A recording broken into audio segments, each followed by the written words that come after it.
Di antara hal yang mungkin perlu kita renungkan kembali tentang kenapa kita diciptakan.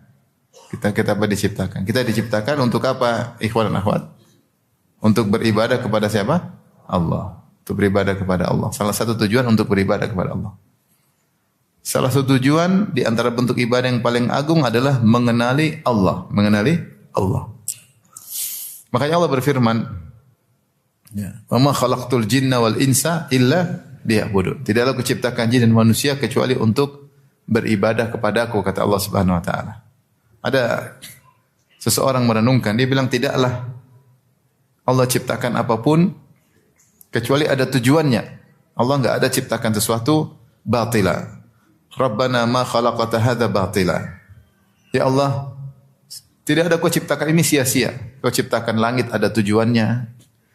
Engkau ciptakan matahari ada tujuannya.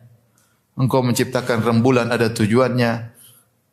Engkau menciptakan oksigen ada tujuannya. Engkau menciptakan tanah ada tujuannya. Engkau menciptakan sebagian misalnya logam-logam ada tujuannya. Semua ada tujuannya, ada fungsinya. Ya, matahari ada tujuannya, rembulan tujuannya. Maka kita juga diciptakan ada tujuannya. Kita juga diciptakan tujuannya. Tujuannya adalah untuk beribadah kepada Allah. Maka ini yang perlu mungkin kita renungkan kembali. Sudahkah saya hidup di atas muka bumi ini mewujudkan tujuan tersebut? Seharusnya seluruh aktivitas kita adalah untuk ibadah kepada Allah.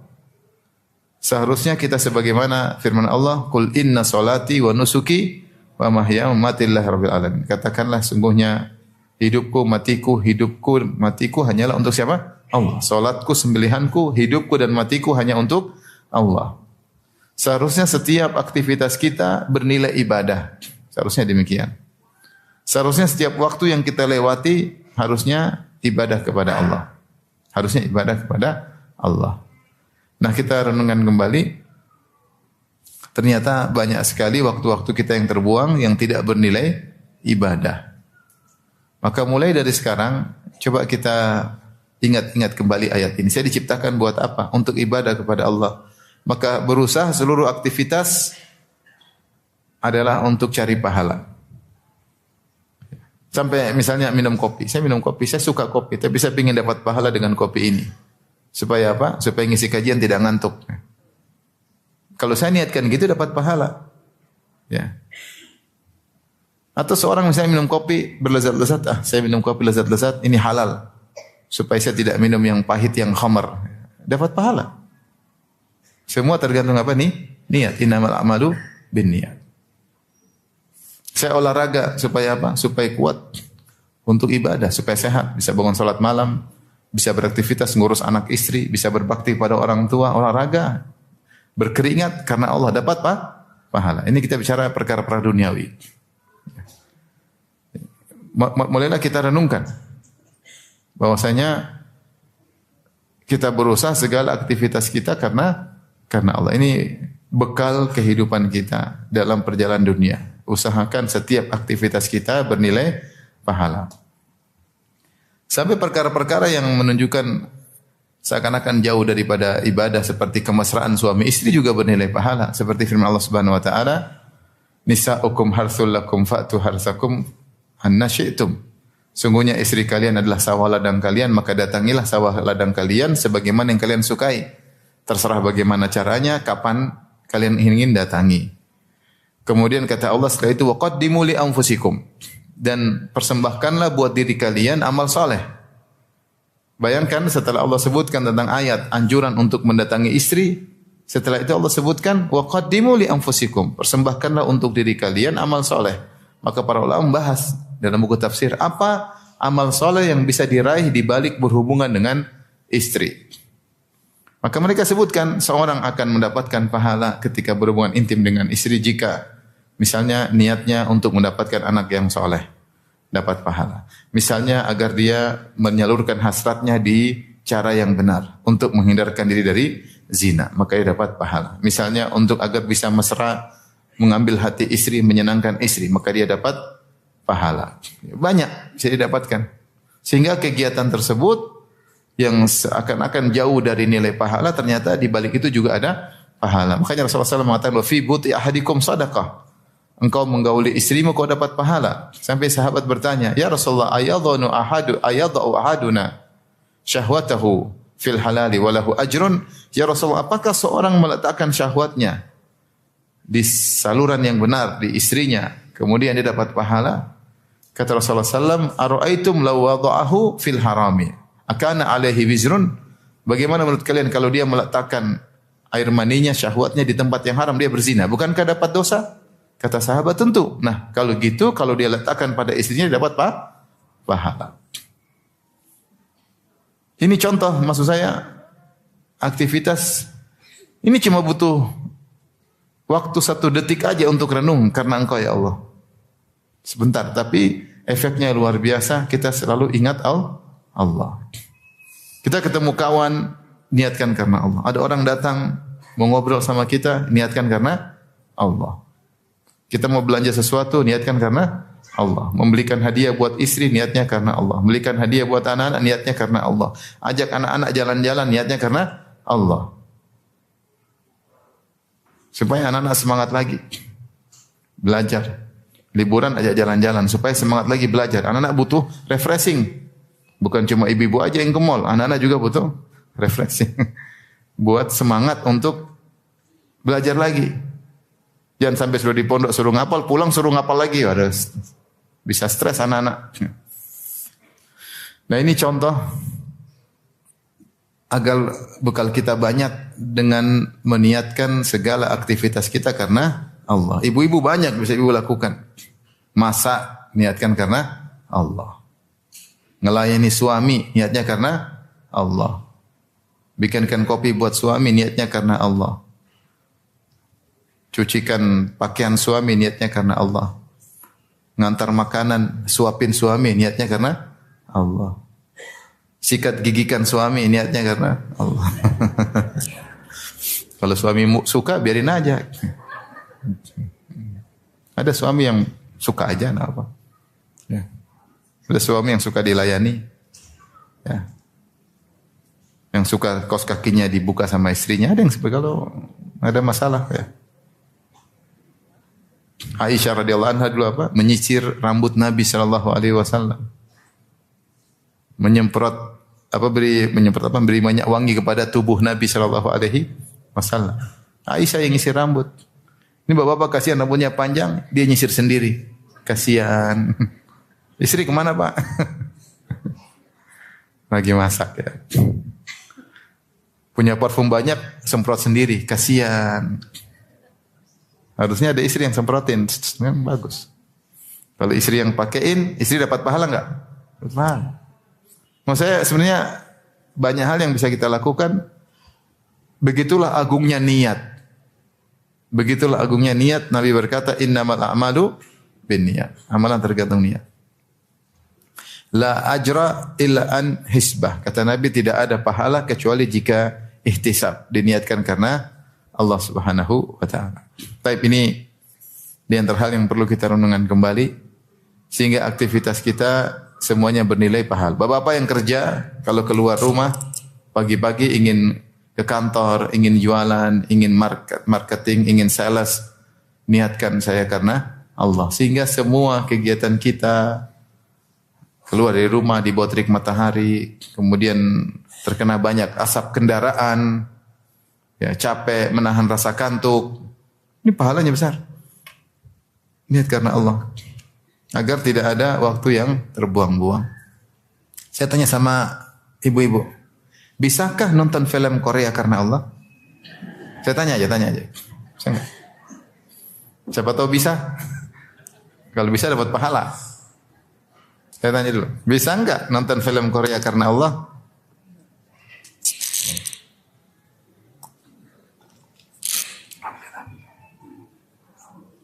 Bisa enggak?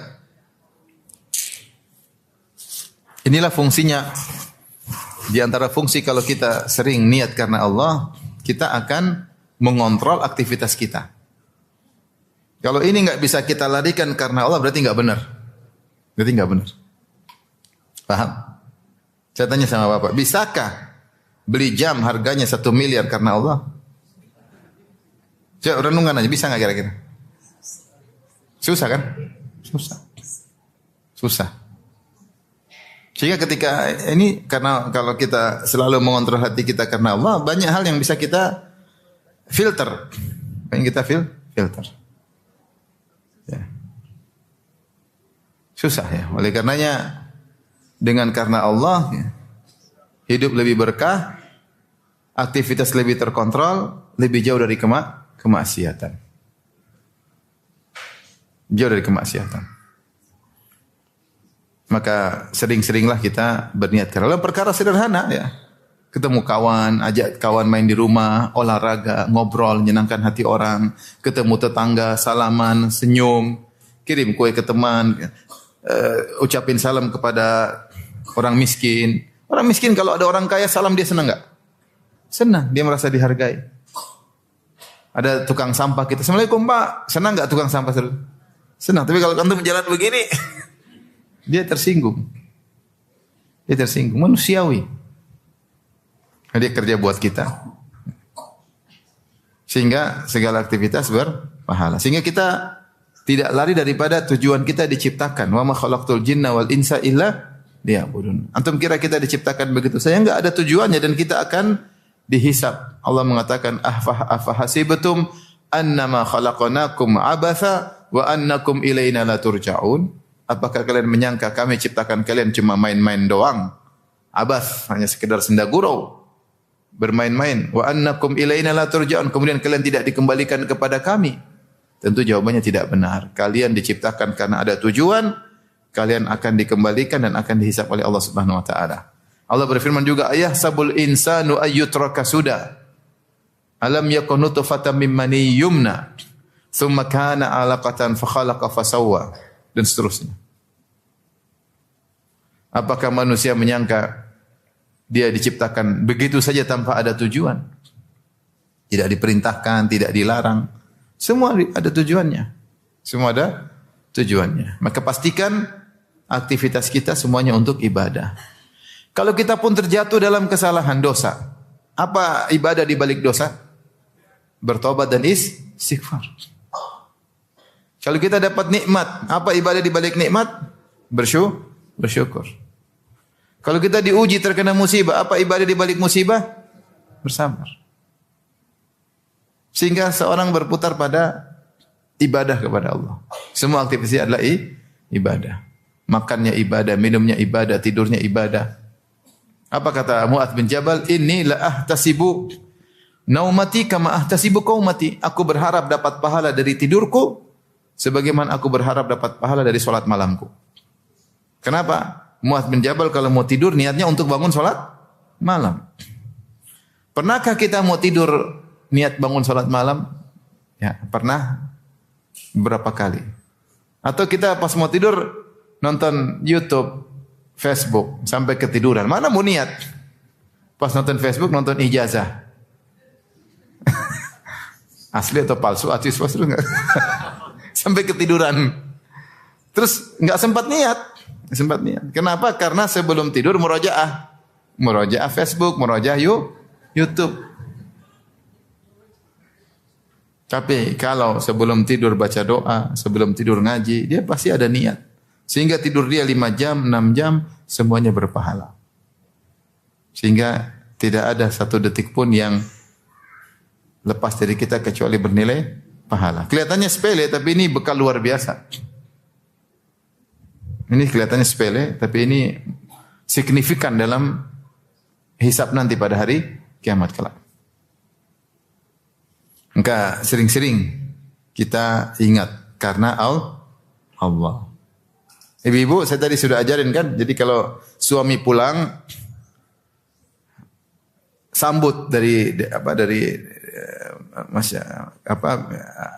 begitu suami pulang bilang gimana biasanya? Gimana kalau suami datang, Assalamualaikum. Waalaikumsalam, wahai abi, Masya Allah, gitu lah gitu. Bawa apa katanya? Kalau tahu bahasa Arab, ahlan wa sahlan, Masya Allah. Kan keren. Sayang guru bahasa Arab. Kalau suami itu senang, jadi rindu pengen pulang terus, disambut sama istri. Sambut sama istri. Niatnya karena Allah Subhanahu wa taala. Jadi istri suami begitu sampai dia masuk dalam baiti jannati. Bahagia, pengen pulang terus. Mudah-mudahan kita semua bisa beraktivitas semuanya karena Allah Subhanahu wa taala. Ini teori yang disampaikan tapi butuh perjuangan. Sampai kalau kita sudah terbiasa jadilah sajiyah, jadi sudah perangai. Perangai seorang apapun dia mau bikin karena Allah. Jangankan kita mau bikin, kita mikir aja kalau bukan karena Allah kita enggak mau. Karena berpikir karena Allah dapat pahala. Kita renungkan gimana dakwah, gimana berbakti sama orang tua, gimana sih nyenangin istri saya, gimana ngurus anak. Karena Allah dapat pahala. Jangankan kita mikir itu dapat pahala. Kalau mikir karena enggak benar dapat dosa. Allah mencela Al-Walid bin Al-Mughirah yang berfikir buruk. Kata Allah, "Innahu fakkara wa qaddar, faqutila kaifa qaddar, thumma qutila kaifa qaddar, thumma nadhar, thumma abasa wa basar, thumma adbara wastakbar, faqala in hadza illa sihrun yu'sar, in hadza illa qaulul bashar, sa'uslihi saqar, wa ma adraka ma saqar, la tubqi wa la tadhar, lawahatul lil bashar 'alaiha 19." Kata Allah Subhanahu wa taala, sungguhnya si Walid bin Mughirah berfikir dan mendebak-nebak, menerka-nerka apa yang harus dia ucapkan tentang Al-Qur'an. Jadi dia mikir, saya ngomong apa sih tentang Al-Qur'an supaya orang menjauh dari Muhammad? Dia mikir. Dia bilang Al-Qur'an syair bukan. Dia bilang Al-Qur'an ini adalah dongeng bukan. Dia mikir keras. Allah sebutnya innahu fakkara wa qaddar. Dia mikir dan dia menerka-nerka. Summa qutila kaifa qaddar. Celaka dia bagaimana dia mencoba-coba memikirkan apa yang buruk tentang Al-Qur'an. Akhirnya dia punya kesimpulan. In hadza illa sihru yu'sar. Al-Qur'an ini hanyalah sihir yang dipelajari. Makanya orang kalau dengar tersihir. In hadza illa qaulul bashar. Al-Qur'an hanyalah perkataan manusia. Allah mengatakan sa'uslihi saqar. Aku akan masukkan dia dalam neraka saqar. Jadi dia berfikir tadi dapat dosa. Makanya sebagian ulama membahas, apa hukum banyak mikir tentang catur? Ini benar ini, saya bahas. Sebagian ulama, ada yang mengatakan begini, tapi ada yang mengharamkan catur gara-gara apa? Dia mikir yang tidak ada faedahnya. Dia menggunakan potensi dia mikir, berjam-jam.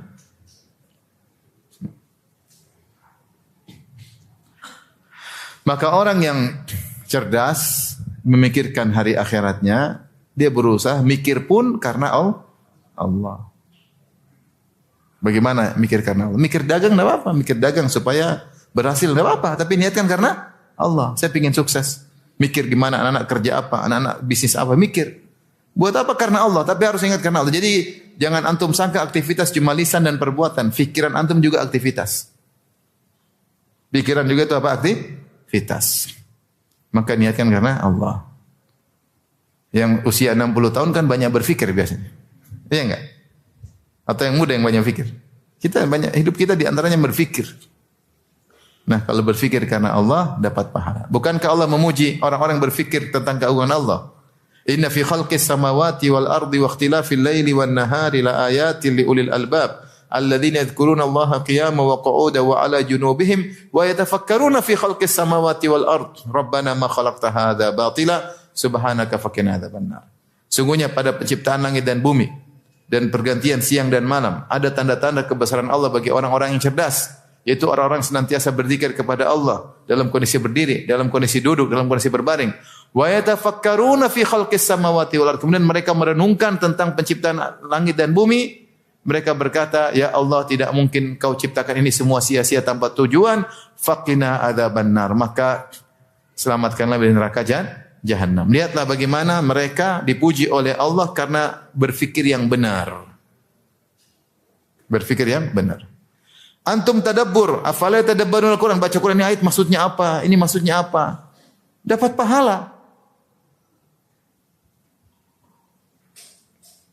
Jadi usahakan semua aktivitas karena Allah. Jangan sampai senyum antum keluar tanpa pahala, jangan. Usahakan senyuman antum semua juga dapat apa? Pahala. Senyum sama istri dapat pahala. Nah, kalau istri orang bermasalah. Kalau istri sendiri dapat pahala. Senyum sama kawan, senyum sama teman, senyum sama murid, senyum sama guru, sama tetangga. Taib, ini yang pertama. Berikutnya, bekal berikutnya, ikhwan dan akhwat yang rahmatillah subhanahu wa ta'ala, dan jangan remehkan nuntut ilmu yang serius. Saya tahu bapak ibu semua rajin nuntut ilmu, tapi mungkin kurang serius. Serius itu bukan berarti harus antum jadi ustadz, enggak. Ya, nanti ustadznya kebanyakan juga ya. Mau saya ya, karena ya jadi ustadz dengan ilmu yang berkapasitas cukup tidak mudah ya. Tidak mudah ya perlu perjuangan. Tapi maksudnya untuk diri sendiri paling tidak untuk keluarga. Ya. Saya tidak suruh antum harus hafal sekian, tapi nuntut ilmu yang serius, dicatat, dimurajaah. Ya. Kalau ada ujian ikuti. Ya. Dalam banyak sekarang kajian saya ada ujiannya. Ada apa? Ujian. Jadi lain untuk supaya teman-teman semangat, apalagi ujian kajian-kajian kitab yang berlanjut, maka dengan ada ujian sedikit saja pengaruhnya luar biasa. Seorang sudah ngaji sejam, terus minggu depan dia murojaah 5 menit aja, langsung nyantol. 5 menit aja dia butuh coba 5 menit. Daripada isi lagi, enggak pernah murojaah, hilang. Harddisknya enggak cukup. Diisi lagi, ke-delete yang sebelumnya. Ini saja baru mau diisi sudah ke-delete sebelum terisi. Apalagi sudah padat diisi. Makanya murojaah itu perlu. Al-ilmu bil murajaah. Ilmu dengan murajaah. Dan yang bantu kita murojaah, kita mencatat misalnya. Mencatat itu mempengaruhi daya tangkap kita. Daya tangkap kita. Oleh karenanya di antara doa yang pertama Rasulullah baca ketika salat subuh adalah minta ilmu yang bermanfaat. Dalam hadis Ummu Salamah radhiyallahu taala anha, ya. Apa kata Ummu Salamah? Kana yaqulu idza shalla subha hina yusallimu, adalah Nabi sallallahu alaihi wasallam membaca setelah salat subuh ketika salam. Berarti setelah salam. Allahumma inni as'aluka ilman nafi'an. Ya Allah, aku mohon kepada Engkau ilmu yang bermanfaat. Wa rizqan thayyiban, rizki yang halal, yang baik, wa amalan mutaqabbalan, dan amal yang diterima. Ini kalau kita boleh bilang hadis ini adalah modal kehidupan dunia. Makanya diminta di awal kali kita mau aktivitas. Ilmu bermanfaat supaya dapat rezeki yang halal, supaya amalnya diterima. Isyarat bahwasanya ada ilmu yang tidak bermanfaat. Benar enggak? Ketika kita minta ilmu bermanfaat, berarti ada ilmu yang tidak bermanfaat. Ketika kita minta rezeki yang halal, berarti ada rezeki yang haram. Ketika kita minta ilmu amal yang diterima, berarti ada amal yang tidak diterima. Dan semuanya rezeki yang halal untuk mengetahuinya daripada rezeki yang haram, demikian juga amal yang diterima, bagaimana cirinya supaya kita terhindar dari amal yang tertolak? Cuma dengan ilmu. Maka seorang serius ketika baca doa ini, Allahumma nas'aluka ilman nafi'an wa rizqan thayyiban wa amal mutaqabbalan. Karenanya kalau kita baca tentang ilmu, jadi maksudnya seorang yang berjalan di atas kehidupan ini selalu butuh ilmu. Berusahalah kita tidak terlepas dari majelis ilmu. Tidak harus setiap hari, enggak. Kita masing-masing punya kesibukan. Paling tidak seminggu sekali kita selalu hadir dalam majelis apa? Ilmu. Seminggu 2 kali, seminggu 3 kali bagus. Ya, tapi jangan sampai berminggu-minggu tidak pengajian. Ikatkan diri kita pada ilmu tertentu. Mau yang sibuk ngaji kitab tauhid boleh, ngaji fikih boleh, ngaji akhlak boleh, ngaji adab boleh, ngaji sirah boleh, ngaji sejarah boleh. Yang penting ada ilmu dia geluti. Dan dia seriusin, dia baca. Apa kata Nabi sallallahu alaihi wasallam? Ad-dunya mal'unatun wa mal'unun ma fiha. Dunia ini semua terlaknat. Kenapa dunia ini melalaikan orang dari Allah? Membuat orang lupa dengan akhirat. Makanya Nabi mengatakan hukum asal dunia terlaknat. Ad-dunya mal'unatun wa mal'unun ma fiha. Dunia terlaknat dan seluruh isi dunia terlaknat. Kecuali apa? Illa dzikrallah. Kecuali mengingat Allah. Wa mawala, dan apa yang dicintai oleh Allah. Wa aliman wa muta'alliman, dan orang alim dan orang yang belajar. Orang yang alim dan orang yang belajar. Karena orang yang belajar, mau tidak mau dia ingat agama Allah. Kalau dia ingat agama Allah, berarti dia ingat Allah Subhanahu wa taala. Agar kita terlepas daripada laknat, kita belajar. Ilmu inilah yang membimbing kita agar kita bisa selamat dengan izin Allah. agar kita bisa tahu mana rezeki yang haram, mana rezeki yang halal, agar kita tahu mana ilmu diterima, amal diterima, amal tidak diterima. Maka jangan lupa nuntut ilmu. Nuntut ilmu. Oleh karena ikhwan, serius nuntut ilmu ya. Cari pengajian yang serius ya. Yang ada belajarnya, ada murojaahnya. Kalau bisa ada ujiannya. Kajian-kajian seperti kajian tematik boleh sekali buat semangat. Ya. Tapi bukan terus-terusan tematik. Ada orang ngaji, mungkin dia ngaji setahun. Satu ngaji 10 tahun. Tapi yang 10 tahun tematik melulu. Kira-kira mana yang lebih berbobot ilmunya? Yang teratur apa yang tematik melulu? Yang teratur, jelas. Tematik itu perlu untuk membenahi pola pikir secara untuk semangat. Dia manfaatnya banyak tematik ini. Tematik diantaranya membuat semangat. Yang kedua membenahi pola pikir bahwasanya dalam beragama harusnya begini-begini. Ini bisa diraih dengan apa? Kajian tematik. Atau ada isu-isu tertentu, maka perlu kajian tematik tertentu untuk menghadapi isu tersebut. Tapi kalau untuk menyusun suatu rangka ilmu yang kokoh, enggak. Maka seorang berusaha belajar ilmu yang tersusun dengan rangka yang kokoh supaya dia lebih kuat bekalnya. Lebih kuat bekalnya. Saya tidak menyuruh bapak dan ibu jadi ustadz dan ustadzah, enggak. Tapi paling tidak ilmu itu ada kerangkanya. Ya. Makanya saya bilang beberapa pengajian saya sekarang sudah ada apa? Ujian. Ada ujiannya. Ada ujiannya. Ada di kajian tafsir ada ujiannya, kajian fikih ada ujiannya, kajian akidah ada ujiannya. Tidak lain saya untuk membantu para peserta pengajian agar mereka bisa tersusun apa namanya rangka pola ilmunya. Maka ketika kita berdoa, Allah minasal ilman nafi'an. Ya Allah, aku mohon kepada Engkau ilmu manfaat. Ternyata ini menunjukkan ilmu itu banyak, tapi banyak yang tidak bermanfaat. Wawasan banyak, tapi wawasan banyak yang tidak bermanfaat. Internet banyak sekali wawasan. Banyak sekali. Wawasan-wawasan instan. Instan. Terkadang kita perlu, kebanyakannya kita enggak perlu. Tidak perlu. Orang bukan yang berarti dia banyak wawasan. Sekarang seorang di apa namanya mendapati ledakan wawasan, ledakan maklumat terlalu luas. Sehingga dia copot sana copot sini, dia punya wawasan luas tapi dia tidak punya keahlian. Dia tidak punya keahlian, ini musibah sekarang. Atau dia ambil produk-produk jadi, dia tidak tahu latar belakangnya seperti apa. Instan-instan seperti ini sebagian kita perlu tapi kebanyakan kita tidak perlu. Sehingga dianggap tidak bermanfaat. Hanya menghabisi pikiran kita, hanya mengisi hard disk otak kita, tapi tidak ada faedahnya. Tidak ada faedahnya. Maka seorang di tengah ledakan maklumat, ledakan ilmu, hendaknya dia berusaha untuk menfilter. Di antaranya dengan doa ini, Allah min as'aluka ilman nafi'an. Di antara doa Nabi, Allah manfa'ni bima 'allamtani wa 'allimni ma yanfa'uni wa zidni ilma. Ya Allah, jadikan ilmu yang Kau ajarkan kepadaku bermanfaat. Ya. Wa 'allimni ma yanfa'uni, dan ajarkanlah aku ilmu yang bermanfaat. Yang tidak bermanfaat enggak usah diajarin.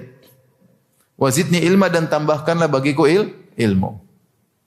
Seorang tahu misalnya ilmu tentang seorang pemain bola, lahirnya di mana, istrinya berapa, pacarnya berapa, anaknya berapa, sakitnya apa, bermanfaat enggak? Misalnya. Seorang tahu seorang artis misalnya, bagaimana lahirnya, bagaimana nasibnya, gimana sekarang kayak apa, istrinya bagaimana, anaknya bagaimana. Itu bukan terlarang, tapi enggak ada faedahnya. Karena setiap kita mengilmui sesuatu, ada ilmu lain yang jadi tumbal yang harusnya lebih manfaat kalau kita pelajari. Maka agar kita punya bekal yang baik dalam hidup ini, berusaha belajar yang bermanfaat. Baik ilmu akhirat maupun ilmu dunia. Ilmu dunia bermanfaat, pelajari. Anak-anak diajarin cara dagang, bermanfaat. Cara bagaimana berakhlak terhadap orang, psikologinya bagaimana, bagaimana menjaga pelanggan, ya, diajarin, enggak apa-apa. Diajarin, bermanfaat. Tapi dia terlalu banyak baca, terlalu banyak ini, banyak ilmu tidak bermanfaat, menumbalkan ilmu yang bermanfaat, sayang.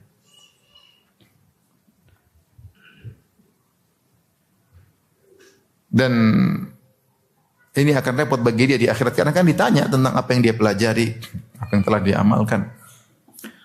Oleh karenanya jangan sampai lepas dari nuntut ilmu. Begitu agungnya ilmu sampai Rasulullah bersabda wa innal malaikata la tad'u ajnihataha ridhan li talibil ilmi bima yasna. Sungguhnya para malaikat meletakkan sayapnya karena suka dan ridho dengan perbuatan orang yang nuntut ilmu.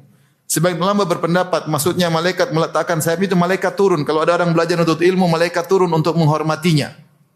Sebagian berkata malaikat menaruh sayapnya supaya diinjak oleh penuntut ilmu karena senang dengan penuntut ilmu. Sampai yang berpendapat demikian. Sampai datang sebagian riwayat ada orang ngejek, mana malaikat? Malaikat.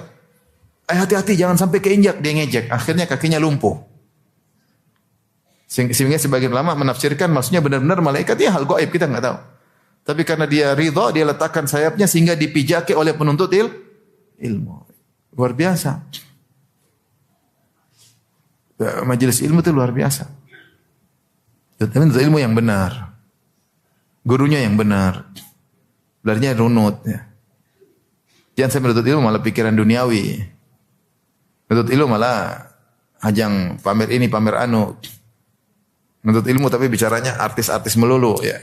Jangan. Menuntut ilmu tapi caranya popularitas. Jangan salah, itu menuntut ilmu yang salah. Menuntut ilmu itu kita semakin takwa sama Allah. Semakin rajin sholat malam. Semakin khusyuk ketika sholat. Semakin jauh dari syubhat dan haram. Seperti itu. Jadi jangan lupa nuntut ilmu. Majelis berkah. Allah berikan sakinah, ketentraman, mawaddah, rahmat. Allah turunkan kepada orang penuntut yang masuk dalam majelis ilmu. Taib. Ini dengan ilmu tersebut maka kita insyaallah dimudahkan tahu mana rezeki yang halal, mana rezeki yang haram. Sehingga tatkala kita mencari rezeki kita waspada. Ini haram, tinggalkan. Syubhat, tinggalkan. Ya, tinggal ambil yang halal. Yang halal alhamdulillah masih ada. Rezeki seseorang telah tercatat. Mau dia ambil dengan cara haram atau halal, jumlahnya sama. Hasilnya sama terakhirnya. Maka tidak usah ragu-ragu untuk meninggalkan yang haram. Ya, kata Nabi SAW, Inna Jibril nafatha fi ra'i anna nafsan lan tamuta hatta tastakmila rizqaha. Sungguhnya Jibril telah menyampaikan kepadaku bahwasanya seorang tidak akan meninggal dunia sampai rezekinya sempurna.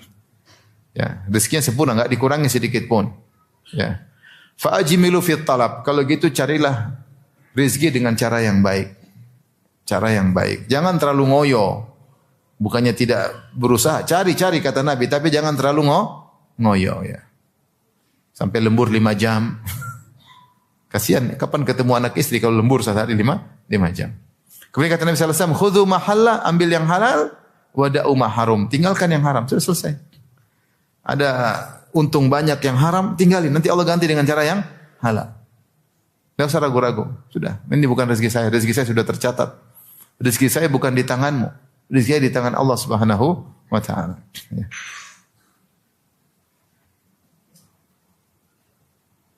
Ada orang bertanya kepada Imam Ahmad. Kata Ahmad, supaya kau tidak dari fitnah, menikahlah. Ini kata dia, Imam Ahmad, menikah gimana yang ngurus anak-anak? Apakah rezekinya di tanganmu? Rezekinya bukan di tanganmu. Rezeki anak-anak di tangan siapa? Allah. Nikah aja. Supaya terhindar dari fitnah wanita. Fitnah lawan jenis. Ya. Taib. Dengan nuntut ilmu, kita tahu juga mana amal diterima, mana amal tidak diterima. Ini dalil bahwasanya ada amal diterima, ada amal tidak diterima. Amal tidak diterima seperti orang-orang Nasara, walad dalin. Melakukan amal sendiri, bikin bid'ah. Warahbaniyah, ibtada'uha. Mereka bikin bid'ah rahbaniyah. Pastor-pastor mereka tidak mau kawin, tidak punya anak, hidup susah. Tapi amal mereka tidak diterima. Sudah berletih-letih tidak diterima. Orang-orang Khawarij yang ibadahnya luar biasa tidak diterima oleh Allah Subhanahu wa taala. Coba orang Syiah yang merangkak menuju kuburan Husain sampai setengah mati tidak diterima oleh Allah Subhanahu wa taala. Semua bid'ah. Yang zikir joget-joget, loncat-loncat, terjungkal-terjungkal, mana zikir dari mana ajaran seperti itu? Dari mana ajaran seperti itu? Berarti ada amal diterima, ada amal tidak diterima. Seorang belajar agar tahu mana amal yang diterima. Sesuai dengan sunnah Nabi sallallahu alaihi wasallam. Bekal hidup. Untuk amal soleh jangan pernah spekulasi. Kalau dagang boleh spekulasi. Tapi kalau amal soleh jangan spekulasi. Yang jelas-jelas sudah banyak. Ini adalah pedoman hidup. Kalau beramal soleh yang jelas-jelas aja. Yang tidak jelas ya sudah kamu aja. Saya enggak. Saya pingin yang jelas-jelas saja. Masih banyak ibadah yang jelas. Taib. Di antara bekal hidup ikhwan dan akhwat yang rahmatillah subhanahu wa ta'ala. Hubungan dengan kerabat harus baik. Kerabat kita siapa sih? Rahim-rahim kita. Ya. Harus baik. Dan ini di antara perkara yang sangat urgen disampaikan oleh Nabi.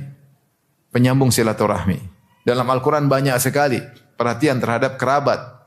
Wa ati dzal qurba haqqahu, berikanlah hak kerabat. Wa atal mala ala hubbihi dzawil qurba, dan dia mengeluarkan harta yang dia cintai kepada kerabat. Ya. Wa abudullaha wa la tusyriku bihi syai'a wa bil walidaini ihsana wa dzil qurba wal yatama. Berbuat baiklah kepada kedua orang tua dan kepada kerabat. Bahkan Allah sebutkan kerabat sebelum lebih dulu disebutkan daripada fakir miskin, daripada anak yatim, daripada ibnu sabil. Kerabat. Kita ini hidup di dunia ini bukan bersendirian muncul, tapi ada sebab-sebabnya. Ada orang tua kita, orang tua ini punya kakak, punya adik. Kita juga punya kakak, punya adik, kita juga punya ponakan. Pastikan hubungan kita kekerabatan baik. Di antara ibadah yang sangat agung adalah menyambung silaturahmi. Allah sebutkan di antara sebab masuk surga adalah silaturahmi. Kata Allah, walladzina yasiluna ma amara Allah bihi ayyusal. Dan orang-orang menyambung silaturahmi yang diperintahkan untuk disambungnya. Setelah itu Allah sebutkan di akhir ayat, jannatu adin yadkhulunaha wa man salaha min abahim azwajim wa dzurriyyatihim. Mereka mau surga dengan orang-orang soleh dari orang tua mereka, istri mereka, anak mereka masuk surga. Gara-gara di antaranya gara-gara silaturahmi. Nabi pertama kali masuk kota Madinah, apa kata Abdullah bin Salam? Awwalu kalamin sami'tuhu ya ayyuhan nas afshus salam wa atimut ta'am wa silul arham. Wahai manusia sekalian, tebarkanlah salam, bagi-bagi makanan, sambung silaturahmi. Sambung silaturahmi. Ketika Abu Sufyan ditanya, waktu itu masih jadi musuhnya Nabi, "Wa madza ya'murukum?" kata Heraklius, "Apa sih yang diperintahin Muhammad kepada kalian?" Kata Abu Sufyan, "Qala a'budullaha wa la tusyriku bihi syai'a." Muhammad berkata, sembahlah Allah dan jangan syirik. Wa kana ya'muruna bis salati wal afafi was silah. Rasulullah Muhammad menyuruh kami untuk salat, untuk berakhlak mulia dan untuk menyambung silaturahmi. Pastikan dalam hidup ini tidak masalah sama kakak adik. Pastikan. Kalau ada masalah, segera selesaikan sebelum meninggal dunia. Pastikan tidak ada masalah sama om, tante, ponakan, apalagi sama orang tua. Hidup ini bukan untuk mempertahankan ego. Kita ada masalah sama orang, mengalah aja lah. Kalau kita sudah mengalah tetap dipermasalahkan ya sudah. Kita hanya mengadu kepada Allah Subhanahu wa taala. Jangan bilang saya kakak, kamu adik, kamu harus ngalah. Enggak ada begitu. Kita ini kakak adik sudah. Kita ngalah aja supaya kita bisa ketemu nyaman. Jangan sampai punya masalah sama keluarga. Namanya kecemburuan itu ada. Makanya di antara hal yang membantu kita untuk bisa menjaga silaturahmi, kalau antum punya uang, jangan pelit sama kerabat. Jangan pelit. Kalau antum kasih duit sama kerabat, itu namanya bersedekah pada tempatnya. Itu yang memang Allah perintahkan. Lebih dahulu daripada antum kasih anak yatim, kerabat lebih dahulu. Apalagi janda, belakangan itu. Yang penting kerabat dulu. Ini janda dulu dikasih, kerabat tidak dikasih. Ya, yang benar ini modus ini. Kerabat. Baru anak yatim, janda, fakir miskin itu belakangan. Yang pertama kerabat. Kerabat kita tidak semua kaya, banyak yang miskin, ya enggak? Banyak yang susah, yang mungkin malu minta sama kita. Kalau ada yang minta sama kita, alhamdulillah saatnya kita kasih, berarti dia lagi butuh. Kita bersyukur, Allah buka jalan, kita kasih bantu kerabat. Ya akhi subhanallah. Jangan punya masalah sama kerabat. Tidak perlu ego-ego sekarang. Itu kamu adik harus minta maaf sama saya. Enggak ada. Dia adik, kita minta maaf. Meskipun kita yang benar, sudah jalan dulu. Ajak makan namanya kakak adik, ngapain ribut. Sedih kita lihat kakak adik ribut. Kerabat ribut. Ini masalah besar. Di antara konsentrasi dakwah Nabi adalah menyambung silaturahmi. Sabar-sabar, silaturahmi butuh sabar. Butuh sabar, butuh korban perasaan, butuh korban duit. Bukan korban perasaan doang. Butuh korban apa? Duit, ya.